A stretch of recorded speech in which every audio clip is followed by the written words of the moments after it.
Hi there, everyone. Welcome to our training series, How to Use AI Strategically for Your Content Strategy. We're kicking off the series with a session focused on the evolution of content in search, how AI factors into things, and best practices to help elevate your content strategy. I'm Elizabeth Irvin, VP of Marketing and Customer Success for MarketMuse, and I'll be shepherding you through this three-part series. And come on, slides. There we go. But more importantly, your speakers today are Stephen Jeske from MarketMuse, a platform that helps you prioritize content opportunities based on authority and personalized difficulty to rank. Stephen has been doing content strategy for years and knows what it takes to make great content strategy by hand and with the help of AI. And Stephen is joined by Annie Madden and Lauren McVetti from Silverback Strategies, a performance marketing agency that helps their clients stay ahead of the ever-changing landscape. Annie helps Silverback clients deliver best-in-class content strategies, and Lauren helps them understand what's working and not in order to stay competitive in the market. I'm excited for what they're going to share today. Thank you. Hi there. Understanding the relationship between SERPs, content creation, and AI is vital. Google's user-focused approach is driving a shift from keyword-centric tactics to intent-driven strategies, with a focus on content quality over quantity. Today, we'll break down how achieving a balance between AI-driven automation and human expertise is essential for crafting content that resonates with audiences and aligns with Google's goal of delivering value.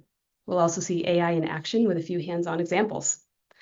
Feel free to ask questions as we go, and we'll answer them in line if we can. Otherwise, we'll answer at the end. We have time at the end for Q&A. But Stephen is going to start us off. Stephen, take us away.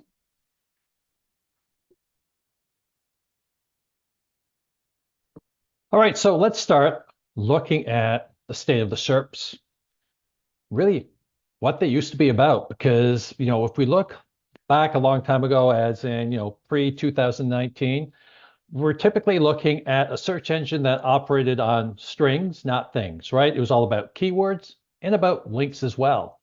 And really, it meant creating content that best aligned with the keyword itself. And what a lot of people used to do was spam their pages with lots of keywords because that's what they wanted to rank for, and Google really didn't know any better. And so people would do that sort of thing to make sure that they ranked well. It really wasn't about the person that was searching, wasn't about the user itself or why they'd be looking for that specific term. It was really all about just getting the rank through keyword manipulation. That was then, and this is now. So things have changed, right? We're looking now at things like the helpful content update. That's the HCU. What's also more important is EEAT, experience, expertise, authority, and trust. And as we know, that's kind of morphed into a regular part of the core update. And big topic on everybody's mind lately has been that March core update. If you got hit with that, some people didn't fare so well. Maybe we'll find out a little bit more about that later on. But you know what?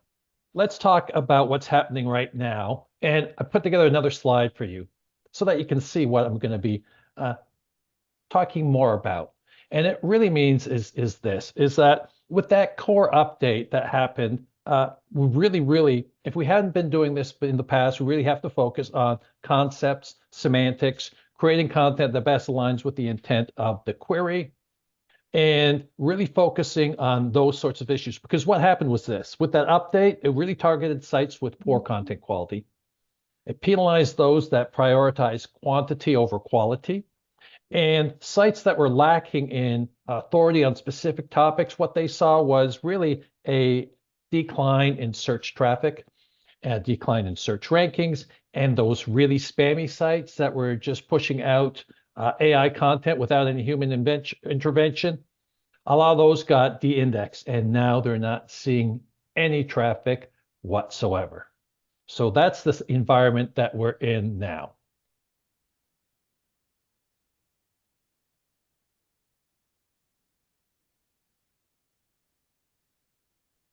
You're on mute, Elizabeth. Thank you, Stephen. We are working together. So we have our first poll today. We have a few polls interspersed today, trying to get some insights from you and how things are going for you all. So as Stephen mentioned, the March core algorithm is still top of everyone's mind. Let me trigger this poll and tell us how it impacted you. Here we go. Can you see the poll? Great.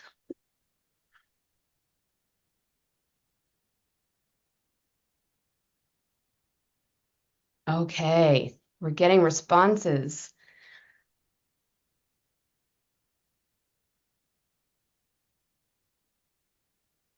It's okay if you're not sure. Best guess is good.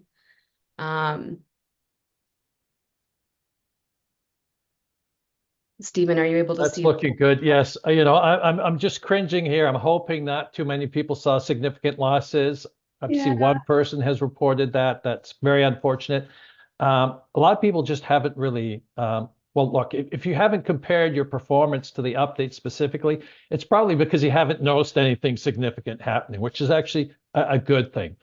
Because, I haven't really heard of anybody not very many people have said, hey, this has been a wonderful update. I'm just getting boatloads of traffic now. Thank God, Google. No, it hasn't really been that situation. And in fact, you know what? Some of the people that have seen significant losses, in my opinion, I've checked some of those sites. It really has nothing necessarily to do with their approach either. There are some good sites as well that have suffered significant losses, and not because they were doing things necessarily wrong. And it really needs to be evaluated case by case basis. But fortunately, those are in the minority, as are those people that saw some great improvements too. Awesome. Yeah. So that was the core update for kind of sites that maybe weren't doing so hot, or they were kind of not going after the best strategy. So we wanted to also show kind of an example of what happened with the core update for kind of a healthy site, which thankfully seems kind of like most of you guys, if you didn't notice, a ton of changes. So for, after the March algorithm update, one of our clients at Silverback did see a decrease of overall keyword positions month over month. Fair, totally did. There was about a 12.5% decrease in the #1 keywords ranked, and about a 10% decrease in the top 3 keywords kind of overall. However, the keywords that they were losing were only kind of tangentially related to their business and the services that they offered. They didn't really have the authority, to be the expert per se on those topics to begin with. So after the core update, Google began redirecting people to websites that had that more demonstrated authority in those specific topics. And honestly, fair play, power to them. For our client, what that meant then was that the result was the keywords we lost weren't keywords from which we were really either getting traffic or at the very least weren't getting meaningful traffic. Our organic search metrics then, which you can see over on the side, the stuff we care about, primarily report on, were pretty minimally impacted. You'll see we only saw about a dip of about 1%-ish on most metrics, and actually an increase of 8% for session duration. So the people we were getting were engaging more and sticking around. Google is doing actually a better job of finding our audience for us as a result of this update, clearing, the air of who's actually an expert on what kind of content. So as much as we lost the poorly matched people on keywords we didn't have authority on, we gained the well-matched people for the keywords we do have the authority on. The reason why the algo update then didn't harm us as much, while the others, other sites did get pretty impacted, was that even though we're using AI in our content strategies, we're using it, primarily for its strengths and, simply as a tool here and there as we need it, not so much as like some big magic button that replaces workflows or processes. Annie, one quick question. What industry was this example from? B2B SaaS. B2B SaaS. Thank you. Yeah. Awesome.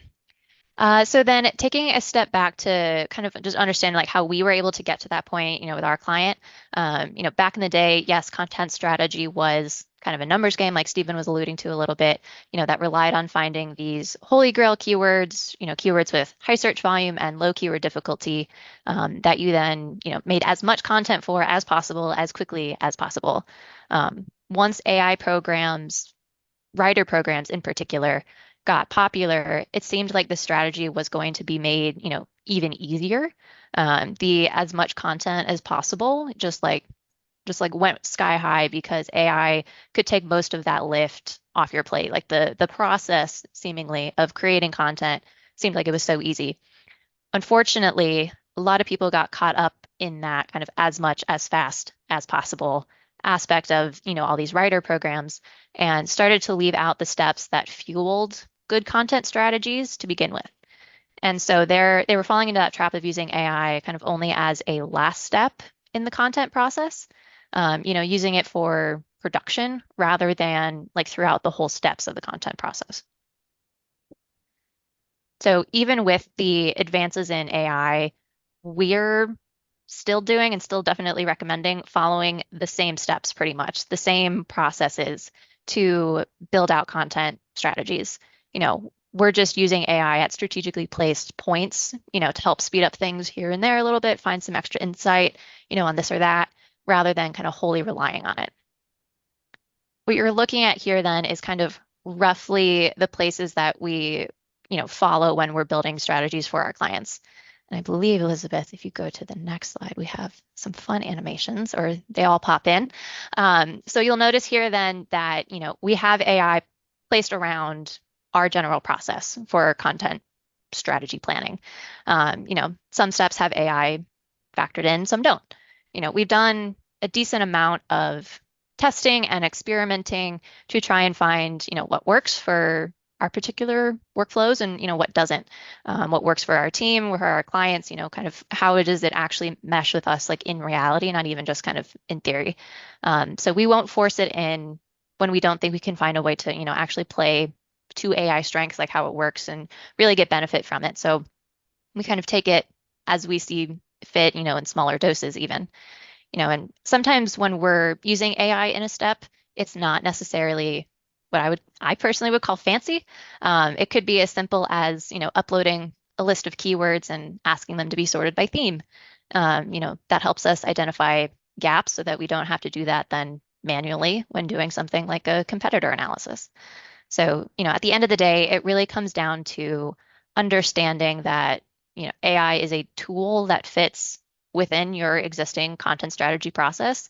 Whatever your process is, this is ours, but like whatever your process is, finding ways to slip that in, as opposed to, a solution that really honestly replaces anything. Like we're pretty firm believers that AI should not let you skip steps. It should just let you speed up certain steps.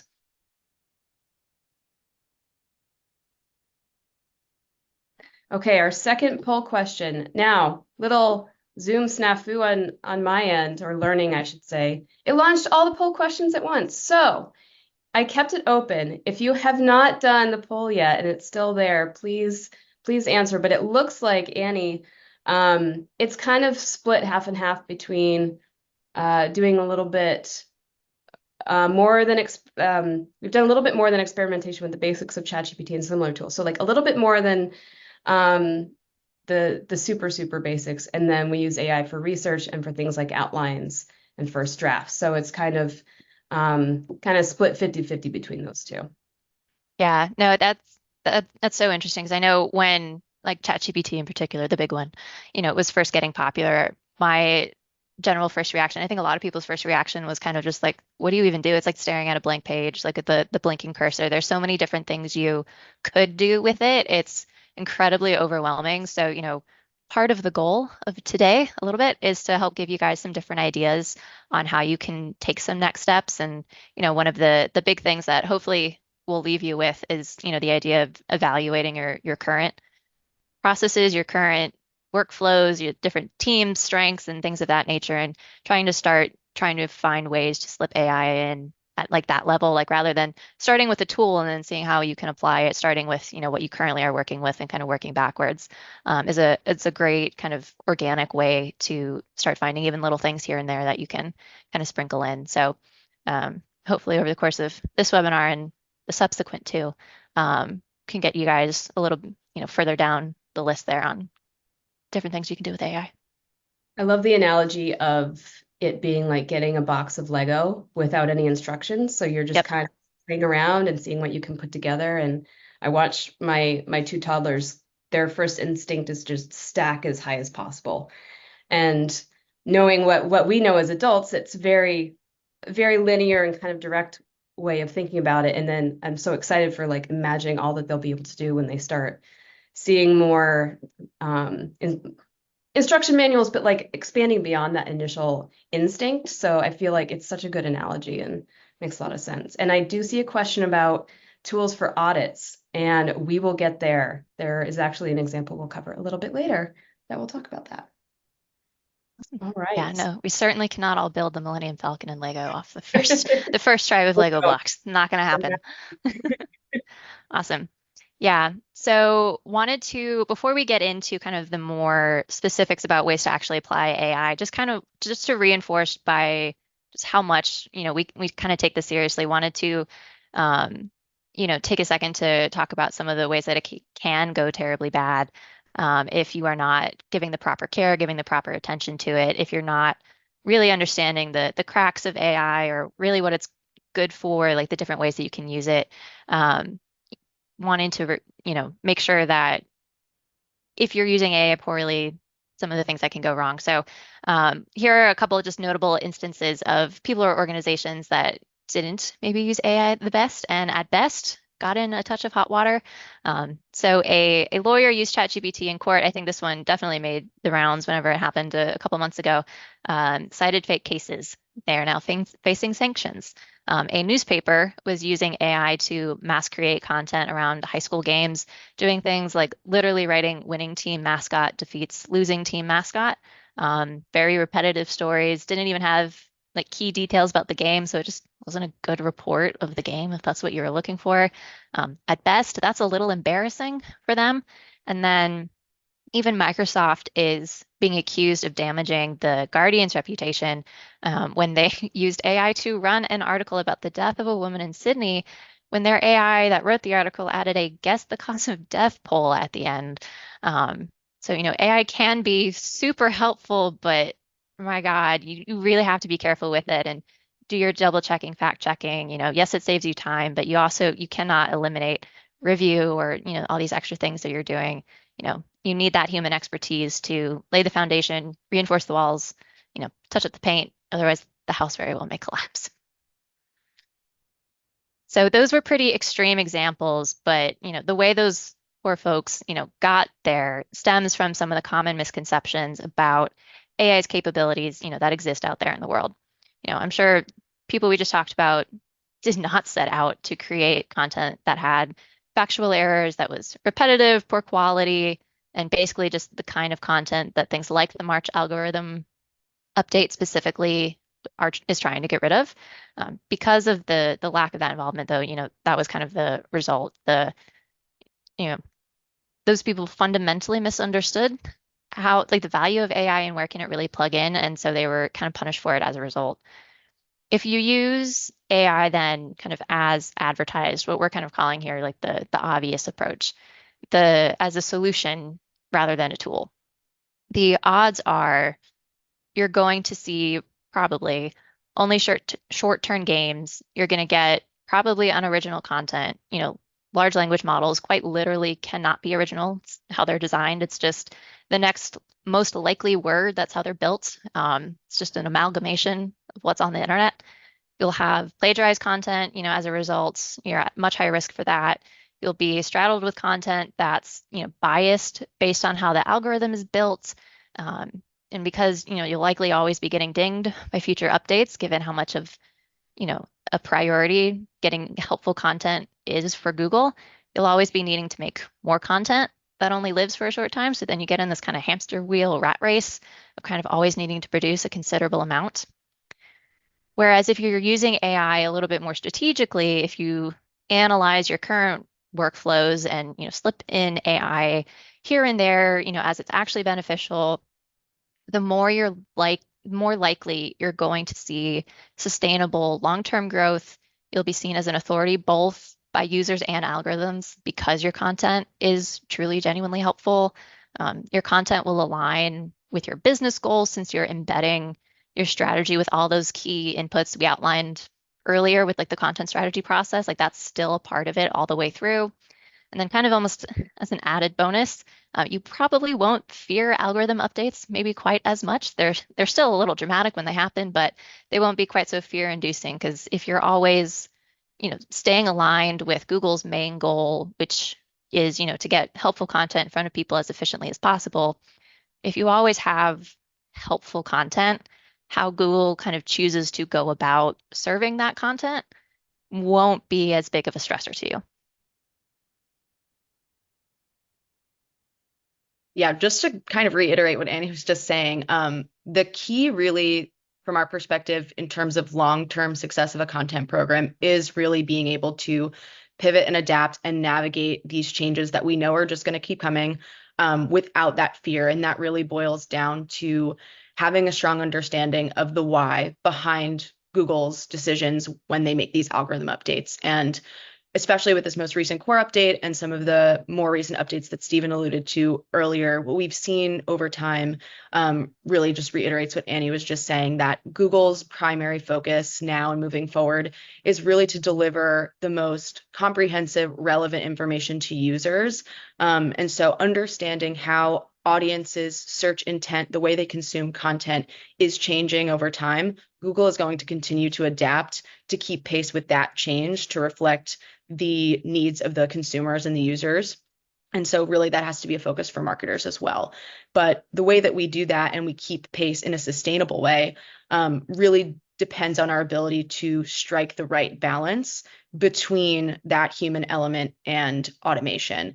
And as we've seen with some of these examples, there's no one right way necessarily to proceed, but what we do know is that AI, the way that it's been abused by some people, is not an adequate replacement for human intervention. There needs to be an embracing of that kind of symbiotic relationship between the two. And by being able to strike that balance and being able to determine what that looks like for your business, that's what's going to allow you really to develop these programs where at the outcome we can see that we're serving user needs, we're delivering meaningful business results and maintaining content relevance long term.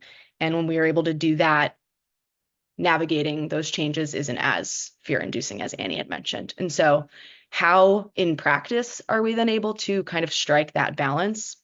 Elizabeth, if you want to go to the next slide. The answer, unfortunately, is there really is no one-size-fits-all approach.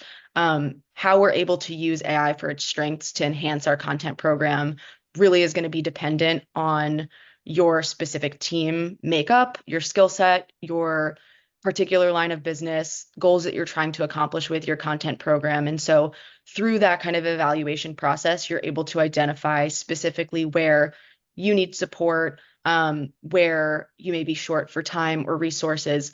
And depending on where those gaps emerge, you might find that different types of AI or different use cases for AI may be more or less valuable to your team. And so that could look like a ton of different things depending on what you're trying to accomplish, right?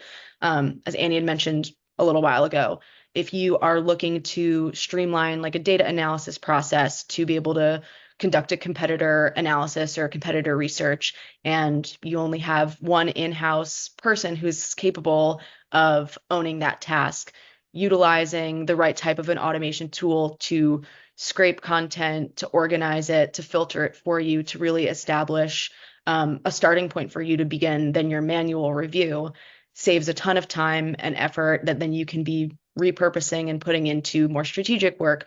It can look like using an LLM for a drafting process, but then using your copywriter's hours to do more of the pre and post QAing and work that we know is necessary to assure quality of whatever final output that we end up publishing. And so really when it comes down to using AI responsibly, it's going to be personalized for your business and your team. And so regularly evaluating what your team looks like, your strengths and weaknesses, what your barriers are on a consistent basis is really going to help you identify where you need support with AI, again, so that we're not skipping steps or cutting steps, but we're really supplementing our existing workflow and finding and experimenting with the tools that are going to help you do that.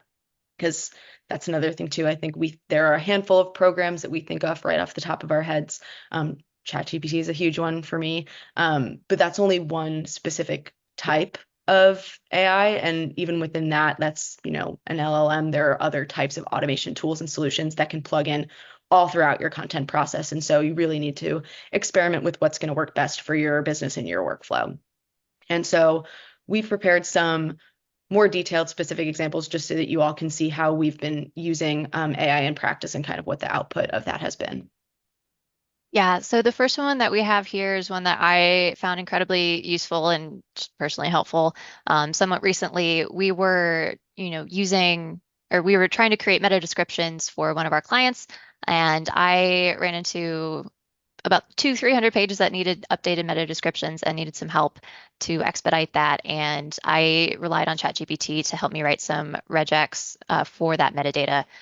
For those of you who don't know, which was definitely me not too long ago, regex or regular expressions is, and I'm definitely pulling a definition from Wikipedia here, a sequence of characters that specifies a match pattern in text. Usually such patterns are used by string searching algorithms to find or find and replace operations in strings. Basically what that means is it's a really, really fancy way of doing like Control F, Command F, find. And when you combine a regular expression then with a formula in Sheets or Excel, you can then kind of extract, match, or replace whatever it is you're trying to find. So, with this example, we had a client that had a bunch, 200-300 pages that needed updated metadata. They had all these course pages that then had like the course name and the course number that we then needed to pull into kind of new metadata. We needed the name here, we needed the number there. So, we needed to be able to extract and combine them individually as needed. But the export we had didn't have them separate. It was just kind of a line with it all in there and then some extra words. So extracting all of that by hand individually for each one would have taken hours. Thankfully, I knew about regex, what it could do, some of its capabilities. Unfortunately, I had never used it before. I didn't know the ins and outs of what it took to actually write a regular expression. And very quickly, once I started messing with it, found out that it felt like trying to learn a foreign language. I'm not a coder. It was very unnatural to me. So I turned to ChatGPT and I told it what I was trying to do, what I was trying to extract. I gave it an example of what I was looking for, what I wanted to end up with, and it spit back a formula for me to use in my sheet. It took a couple, iterations, a round or two to refine it, to get it exactly right, to make sure, it would encompass all the different situations, all the different courses and everything. But, after a couple minutes of messing with it, I was able to get my formula, apply it to my sheet, combine it with some of the other formulas that I had, in other columns. And, about 2 minutes later at that point, I had customized title tags and meta descriptions for all 300 courses. I wouldn't necessarily call that, personally, like a fancy use of AI. It's not the flashiest thing anyone has ever done. And it's certainly not the most interesting thing anyone can do with ChatGPT. But I knew next to nothing about regex going in. Still don't know that much about it, but was able to use it to exponentially speed up what I was working on. So, maybe 15-20 minutes total of messing with this gave me all 300 meta descriptions. I got to interrupt you, Annie, because I think you're selling yourself short here. And the reason is look, this doesn't look like a really complex implementation of AI, right? That's your point. Well, my point is that's wonderful because you don't have to be an AI master to get these benefits, right? There's so many very low-level opportunities to take advantage of AI, just like you're pointing out here, Eddie, and they're wonderful. They can have such a great impact. So let's not sell yourself short on these sorts of things, because if you get really you're building a skill level at the same time, right? Because you learned how to use ChatGPT to do something that you probably wouldn't have thought to do. And you know what? Next time you're in the similar situation, having to do something else you're not familiar with, you can use the same playbook and you can repeat that over and over. So that's just a simple skill that's going to pay dividends, enormous dividends in the future. Thank you, Stephen. Awesome. Yeah. Speaking of something that's a repeatable process that we can glean from ChatGPT, another example we wanted to highlight is really more around kind of an optimization of an internal process that we've used. Annie kind of alluded to our workflow before, wanted to provide a little bit more detail in how AI fits into pieces of that and kind of call out some of the specifics. And so I think this is really can be valuable and applicable, especially if you work for an agency where you maybe have a smaller team or more limited resources, maybe you have a handful of in-house copywriters, or maybe you just have one, maybe it's you, maybe you're the dedicated in-house resource and you need to juggle being the subject matter expert essentially across a ton of different industries for a ton of different clients. And especially when you're bringing on new clients that you don't have as much industry exposure to their line of work, or maybe their product or service is particularly complex or niche, trying to get caught up to the level of understanding required to write a really high quality piece of content can be pretty daunting. And if you don't have a lot of time or resources at your disposal to do that, there's definitely a challenge there that I know myself and Annie have faced personally. And so we've definitely leveraged AI as a means to help with that drafting phase. I don't want to give the impression that like we don't use AI or any sort of language modeling. Like we don't use that for writing. Of course we do. We're just really particular about how we use it and make sure that there's a lot of intervention that happens pre and post drafting to ensure quality throughout the process. And so we're not necessarily just asking an AI model, hey, can you write me a blog about X topic or based around X keyword or that answers this question, seeing what it spits out, making some minor tweaks and moving along with our day. There's a lot more planning that goes into it from start to finish. And so we really begin our process with our content strategists. So people who are working on the account team who have close proximity contact to clients where they're more inundated with the industry and the business day to day. They start the process by writing out really, really detailed content briefs. And so this can include any sort of audience research, competitor analysis research, source material that we've collected in-house, anything the client has provided to us, any other sort of initial research that we've done just through our own like web analysis, links we want to include in the piece of content, how we want keywords integrated, formatting, a ton of details per section. We're really fleshing out a super comprehensive outline with as much research, context, nuances as possible to inform a writer before they even begin the process of starting to draft anything. And that we followed that process even before AI was introduced, just to make sure that we have all of our ducks in a row before we move into the producing of a piece. And then from there, there's a handoff to our copywriters who will examine the briefs, meet with the strategists if necessary, get that kind of further clarification. And only then will we really begin drafting with an AI model. And this can be particularly helpful, as I mentioned before, if this is a newer client, we haven't worked with them a ton, or it's just we haven't worked in this industry a ton, and there's a lot of historical knowledge or context that would be helpful to catch us up to speed that we just don't have access to at that point. And so again, we're not necessarily using AI to like spit out a near final piece of content, but really this allows us to get a better understanding. The tool helps break down these concepts for us so that our writer has a better level of understanding of how they can then edit and refine the piece and the kind of knowledge level that is going to be required to speak intelligently to this topic. So really, again, before AI is even really involved, there's a ton of work that goes into it manually. And then post drafting, there's a very comprehensive review that happens for our copywriter to be able to edit, ensure there's consistency between whatever the output of the language model is, and then all of the inputs that were provided in the brief. Again, looking for things like algorithmic bias or for factually incorrect information, or trying to kind of verify any claim that's made in the written piece with where that came from with source material.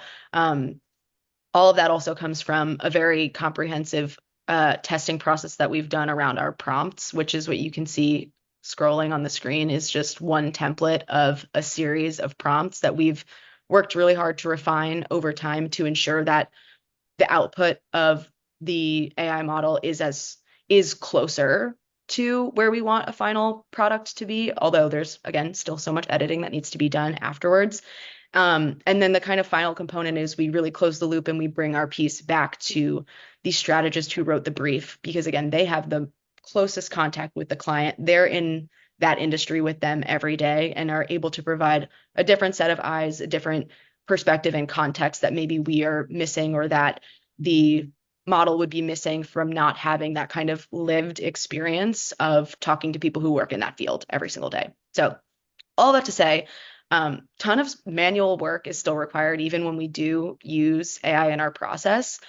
However, that being said, even with the manpower that we still dedicate to making sure that our content is quality throughout the production process, we've still cut down a ton of hours when we talk about like time spent per piece, several hours shaved off by being able to work through that drafting process a lot more quickly. And that's just come, again, over time, testing, experimenting with tools that work for us, working with the tools to figure out what prompts are going to work for us, making sure that our copywriters and our strategists have bandwidth and time to spend on the refinement piece of it, the QAing piece. Even with all of the work that we do that's more hands-on, we've still saved a ton of time. So we can put that back into more strategic work. Oh, thanks, Lauren. And I think there was a question tied to this example, but you ended up answering it in terms of what is included in the prompts, what documents, what information. And really to summarize, it sounds like the more specific the more specific you are and the more detail that you give in that input, the more quality, but like the more structured it's going to be to come out. If you're too broad and general with your input, you're not going to be happy with the output. And at the same time, knowing what good looks like. You guys know what good content looks like when it's written, so you're able to go back and refine and assess and fill in some of those gaps and adjust. I think that's a really important. Same with the meta descriptions. You know what a good meta description looks like. You just need to figure out a faster way to do it for 300 in a short amount of time. So I think that's a good barometer too. One question which we didn't talk about ahead of time, but would you guys mind sharing the prompts and the details in these examples? Got a couple of requests for those. We have like a general template that maybe we could consolidate and share. So the example that we have here, I think, is pretty broad. We also have our own that we've worked on that are like tailored to the specific like industries that our ICP is aligned to. So potentially, again, a more general one that could then be like adapted and refined based off of either your clients or your business model. That's something that I want to make clear, is like, this is very much catered to the types of clients that we work with.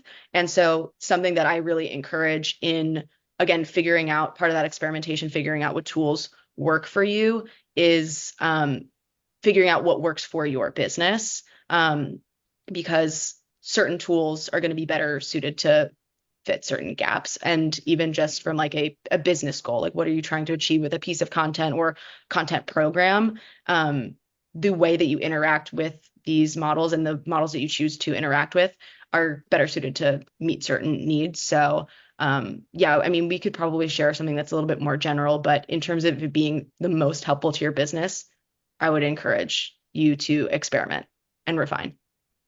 Yeah, absolutely. Right, Stephen.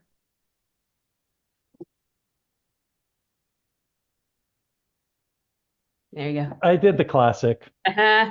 Forgot to unmute myself.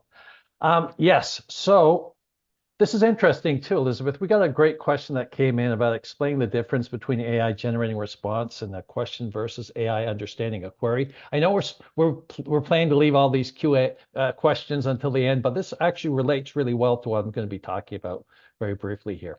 So here's the thing. A lot of people, what they think about when they're thinking about AI, they're really thinking just generative AI, right? And getting AI to just write stuff for us. And here's the thing is that there's so much more to AI than just that.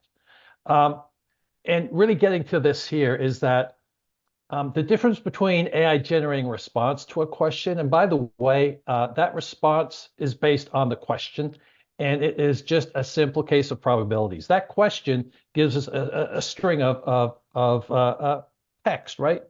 Different words. And that generation is just simply looking at that and saying, hey, what's going to be the most probability, the most likely word that's going to come next? And it iterates on that. And then after that, that string, that question, plus that one word, it looks at that. And it keeps on doing this to essentially put together a response. Understanding a query is a lot different. I skipped over something too when I was talking earlier. I didn't even mention BERT. It was up there on one of the slides. And BERT, besides being a character from Sesame Street, BERT actually stands for, and I had to write this down because I always forget this one. There's so many acronyms that we have here. It's bidirectional encoder representations from transformers. And what that means is this, and it was really important for Google to be able to understand queries, is that unlike generative AI, which will give you a forward looking, it will keep on going forward to generate response. What happens here with something like BERT is it has to go both backwards and forwards when it's understanding that actual query and what it means to be able to interpret that. And that interpretation is really that key to getting good results, which leads me in a very roundabout way to talk about our topic modeling technology, excuse me, our patented topic modeling technology, because this is like really important.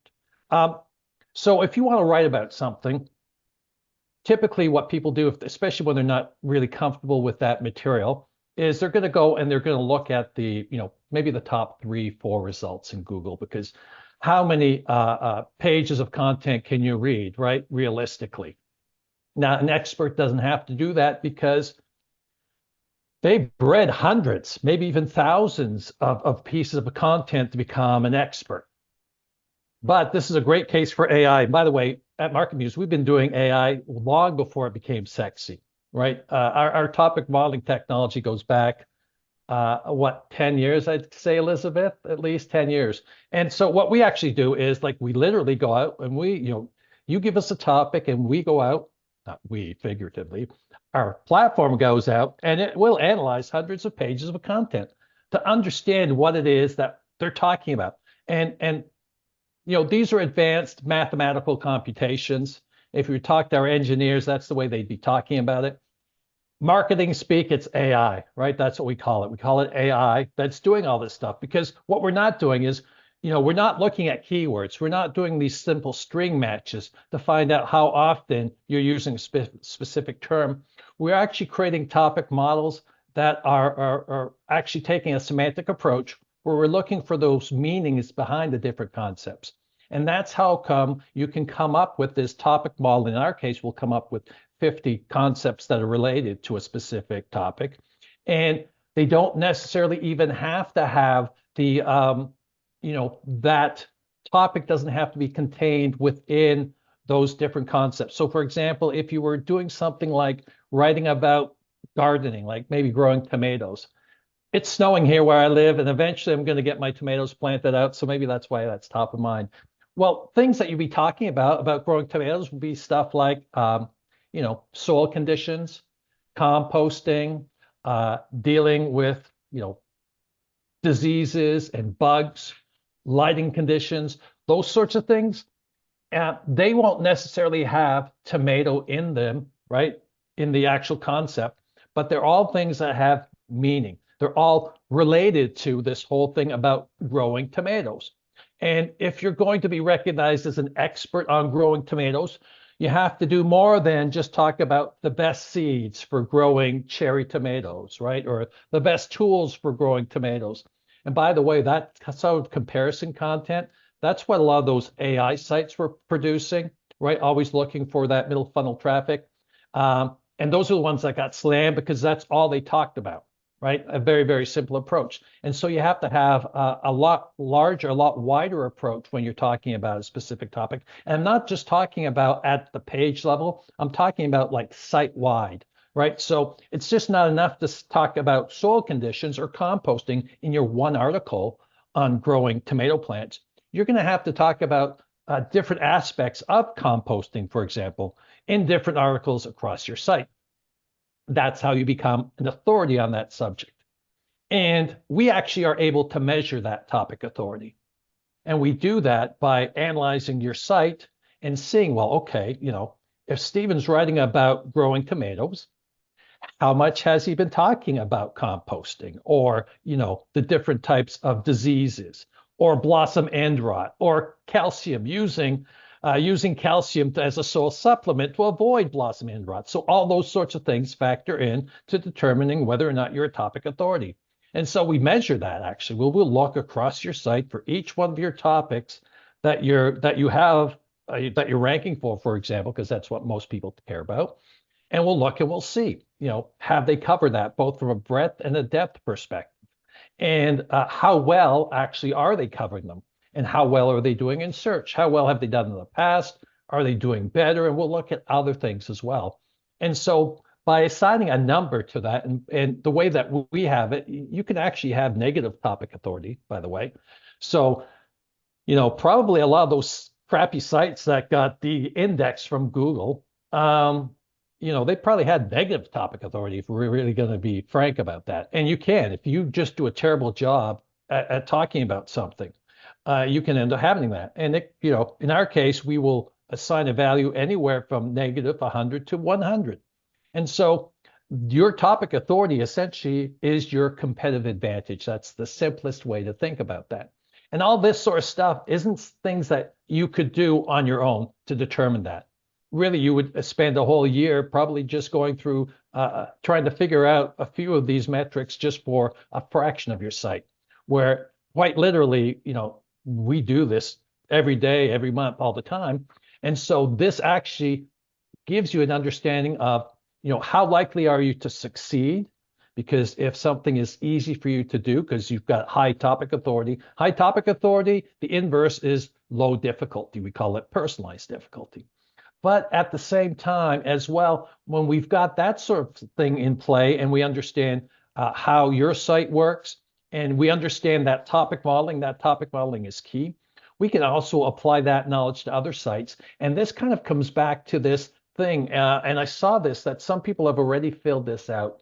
And I'm alluding to this, that a lot of people are concerned about how much content to create around their priorities. Well, when you've got that topic modeling and you understand the semantic relevance of all these things, you can analyze other sites, especially your SERP competitors, to see how much content they have created around a specific topic. Work that into your personalized difficulty score to understand, well, how much more content do I have to create? Because that's the other thing too. You can look and understand, again, how much content you have around a specific topic. And it's those meaningful relationships. Back in the old days, what we would do is just simple string matches, right? It'd be, well, how many pieces of content do you have on your site that mentions tomato? Well, we're far past that now, and you really do need to understand, how much content to create and really what that means. And so all of that wrapped up together really helps you figure out how much content you're going to need to do, whether that is updating existing content or creating new content, and how likely you are to succeed, because that's really what that topic authority is telling us. How likely we are to succeed should we decide to, pursue that line of topic inquiry. Awesome. Thanks, Stephen. And as someone who recently planted a couple of tomato plants, there's a lot that I don't know, just hearing you use that as an example. So we'll see what happens with those guys. Thank you guys for those examples. We've had some great questions come through too, and we're going to be there very shortly. Just to wrap up, we can take away that AI is plainly transformative, streamlining workflows and enhancing productivity, but the value of keeping a human in the loop cannot be overstated. That came up in various elements in today's presentation. The human involvement ensures the quality, authenticity, and relevance that our customers and audience seek. Despite the advantages, there are prevailing misconceptions about AI's role in content strategy, and prioritizing content volume or speed can lead to decreased relevance, search penalizations, and misalignment from business objectives that was covered today as well. So strategically thinking about how to integrate AI into your content workflows from the outset is crucial to ensuring that quality and that user experience remain at the forefront. And by embedding AI effectively, teams can free up that time for creative and strategic tasks while enhancing the overall output without compromising the nuances that make content truly impactful. We'll head to Q&A in a moment, but I wanted to tee up the next session 4 weeks from now. We're going to go deeper into content planning and prioritization. We'll talk about how to evaluate existing content, know when to write new content and why, and go through real world examples, which is why we asked that last poll question about evaluating content, how much to create and when and why. So come back in 4 weeks. You will hear from us about that. Don't worry, we won't let you forget.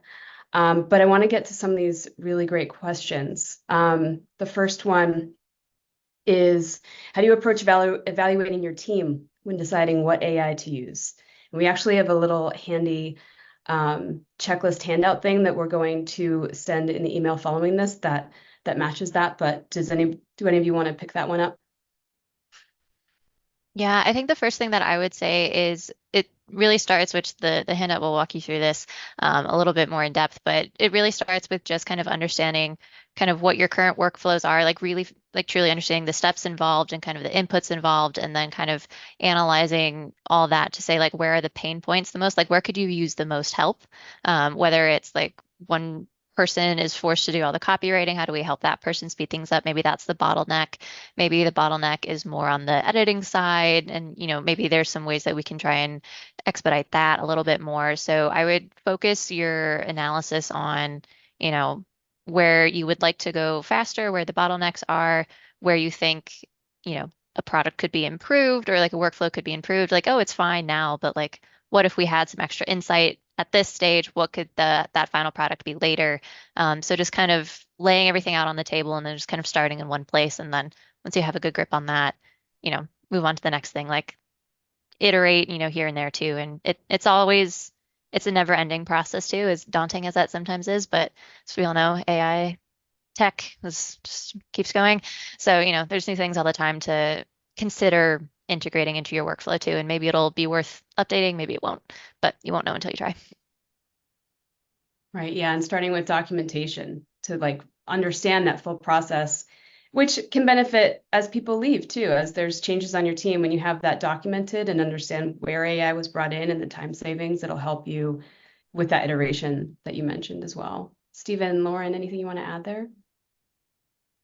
Yeah, go ahead, Lauren. I was going to say, I knew Annie was going to throw in bottleneck. But yeah, I think for us, we've been working on it internally over the last year or so, is to your point, Elizabeth, really documenting processes and identifying points of friction that seem to recur, where we're noticing whether it's no matter kind of what client we're working on or what task we're being asked to complete, if we're noticing there's certain points where we're continually noticing delays or where we're running into roadblocks. Those are kind of the pieces that we look to, okay, to solve that. Is there a resourcing issue? Is there a tool or solution that could supplement? That's kind of how we would identify at least where to start. And then to Annie's point, continual refinement. Never gets easier, but we must prevail.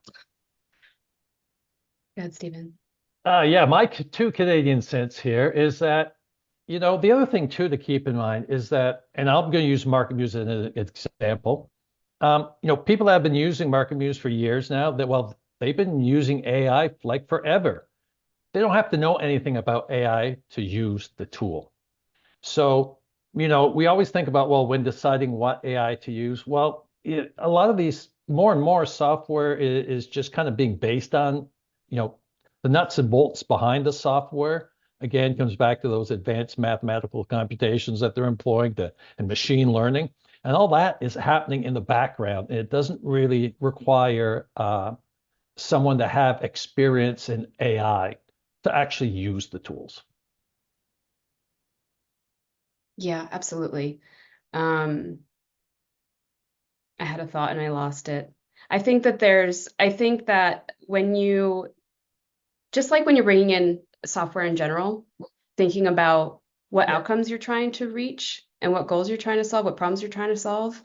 Sometimes bringing in AI may not be the answer. It may be something else. It may be just software or even consolidating software. You may be bloated with your MarTech. I think that aligning those kind of decisions with outcomes and problems you're trying to solve will make that a little bit easier instead of trying to incorporate AI potentially for the sake of it. One use case that comes up a lot is with social media. And I've tried it so many times and it takes me longer when I use AI for social media because my muscle for writing social copy is so practiced. So it's actually faster for me to just do it than to train AI to do it. So think about where your strengths are, where your team's strengths are, and that'll be a great barometer to give you a starting point. One other question that came through, how would you apply this guidance to a use case of highly specialized industries with high content volume and high content complexity, like a medical publisher? That's a fascinating question because we deal with that sometimes. We not so much in the medical space, but we do have some clients that are pretty complex technically. And it's the first thing that I would say is that the biggest thing would be the constant iteration, the constant just trying to figure out what the workflow is, how to make it work. It is an ongoing process that you need to have a lot of patience with when you are dealing with a topic that is that complex or that regulated, whatever the industry may be. There's so much research that needs to go into it, and it can change so quickly that, you can use AI. I would probably recommend off the top of my head with my experience so heavily on the prep side of content. So, when Lauren was talking through that kind of brief production stage, using AI to help you just pull sources and pull materials that you can then kind of read and review and vet and hand off to your copywriter, and do it that way. Start there, like start trying to find different ways to help your research and your prep work. And then, your copywriter, if you have a copywriter, getting them, like I think Lauren actually went over the example of like asking a language model to explain a concept in simpler terms so that even if they don't instantly become an expert, they can kind of wrap their head around it a little bit more. And then once they see certain terms, they can interact with it with a little bit more knowledge than they had before. So I think the content process stuff that we talked about, I think for those types of industries, the prep work just becomes that so much more important because, starting with as much information as you can, as thorough as information as you can, as vetted information as you can, makes the drafting process that much smoother. And to something Lauren said earlier, it gets it closer to what you want the final draft to be. It will never be perfect. It will never maybe even be near, but it'll be closer. The more you can invest in any kind of initial research.